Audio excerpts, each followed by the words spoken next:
Olá! Você já ouviu falar sobre behaviorismo? Não? Então hoje você vai aprender um pouquinho a respeito.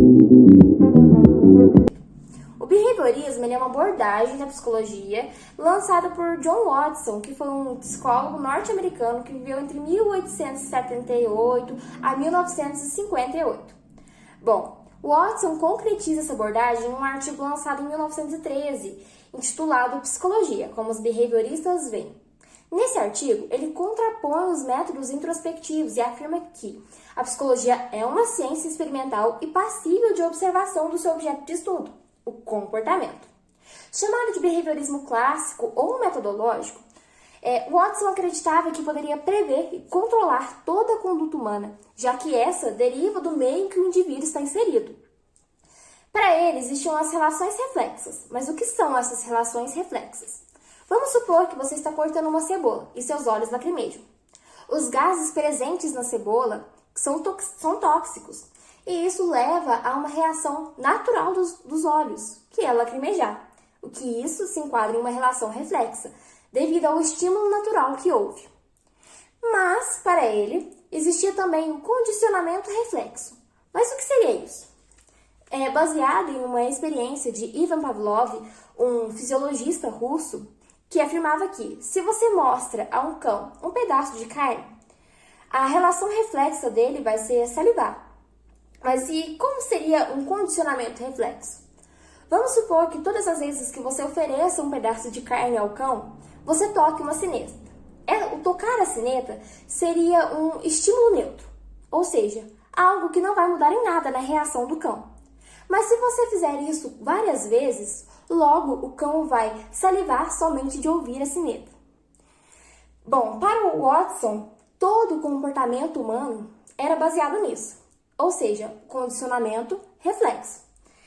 E todo comportamento pode ser moldado e feito através de estímulos de objetos não convencionais, não naturais, vinculados a estímulos naturais. Isso moldaria o comportamento humano. Vou falar sobre Ivan Pavlov, a teoria e o seu experimento. Bom, Ivan Pavlov foi fisiologista e médico russo. Ele criou a teoria dos reflexos condicionados e recebeu o Prêmio Nobel de Medicina em 1904 por seu trabalho sobre a relação do sistema nervoso com o sistema digestivo. A teoria dos reflexos condicionados, apresentada por Pavlov, foi o trabalho que lhe deu maior fama e popularidade. Enquanto investigava o sistema digestivo dos cães, Pavlov dirigiu sua atenção para a reação dos animais ao alimento. Notou que a boca do animal salivava não apenas quando recebia o alimento, mas também quando via o alimento. Os cientistas acreditavam que a saliva fosse uma reação puramente fisiológica, mas Pavlov, com seu famoso experimento, mudou esse conceito. Sobre seu experimento, ele consistia em, basicamente, apresentar um estímulo neutro para o cachorro, tocando assim várias vezes um sino. Depois, o pesquisador ele emparelhava um pedaço de pão para o cachorro e logo em seguida o som do sino, gerando então a salivação do cão. Depois de um determinado período, Pavlov apresentava apenas o som do sino. Ainda assim, os cães salivavam como se estivessem comendo um pedaço do pão. Fica claro que com este experimento, mostrou que um estímulo que fosse inicialmente neutro poderia causar uma resposta totalmente nova através da associação deste a um estímulo significativo. Portanto, isso é o que se conhece como condicionamento clássico. No condicionamento clássico, o estímulo incondicionado é aquele que incondicionalmente provoca uma resposta natural e automática. No experimento de Pavlov, os cães, eles apenas quando sentiam o cheiro da comida, eles já salivavam naturalmente. Essa resposta não foi requerida nenhum processo de aprendizagem, portanto, ela é chamada de resposta incondicionada. Contudo, o estímulo condicionado é um estímulo que previamente era neutro e depois de associado a um estímulo incondicionado, ele acaba estimulando uma resposta condicionada. Conclusão. Fica claro que Pavlov ele estudou elementos que podem explicar a aprendizagem por meio de condicionamento, entendendo que é necessário que dois estímulos sejam associados para haver um aprendizado. Além de que grande parte de seus estudos estejam focados na análise comportamental observada. A caixa de Skinner foi um experimento muito importante para as teorias do behaviorismo e para as teorias do próprio Skinner.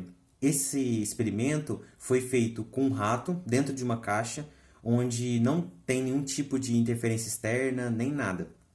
Apenas um rato e uma alavanca, onde depois de um tempo, o rato começou a perceber que se ele puxasse aquela alavanca, ele conseguiria um feedback positivo, uma recompensa. Então, ele começou a ir por hábito para aquela alavanca, porque ele sabia que depois daquilo vinha uma recompensa. Então, o Skinner definiu isso como feedbacks.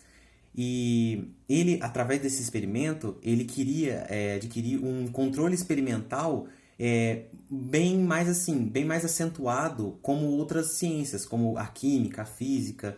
Então, ele definiu que os feedbacks positivos eram aqueles que eram agradáveis, era como uma recompensa. E os feedbacks negativos eram aqueles que não agradavam muito, que eram ruins.